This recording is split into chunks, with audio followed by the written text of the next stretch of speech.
Our course begins with England coming out of the chaos of the Civil War, a long period from 1842 up until the restoration of British monarchy in 1860.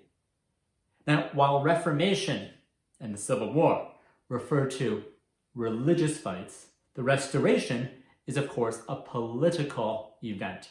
It refers to the restoration of the monarchy when King Charles II, part of the Stuart dynasty, returned from exile and assumed the throne.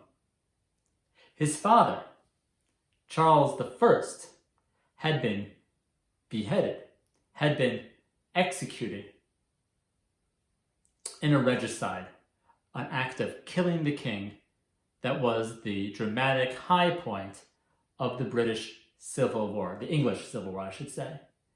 The English Civil War was part of, and in some ways an extension of, religious strife that tore European culture and life apart for the many decades in the middle of the 17th century.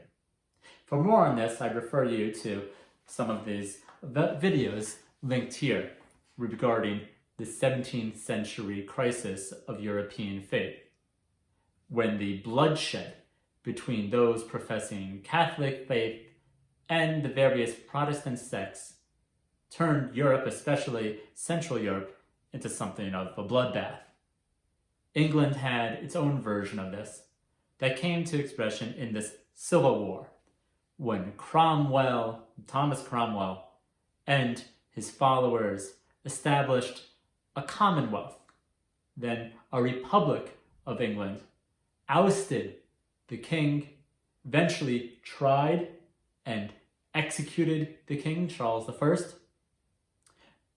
This came crumbling down in 1659 after Thomas Cromwell died and the various factions of the republic went to war against each other.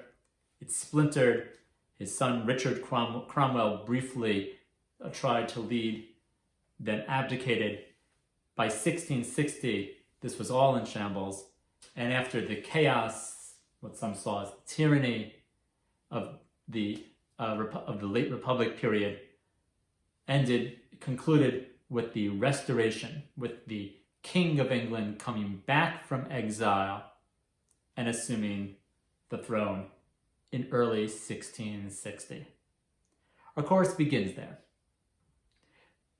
We'll read now a few texts that account for this restoration, both in poetry by the leading poetic voice of the Restoration period, John Dryden, a supporter of the crown, as well as a mid-level functionary in the royal administration, a man named Samuel Pepys.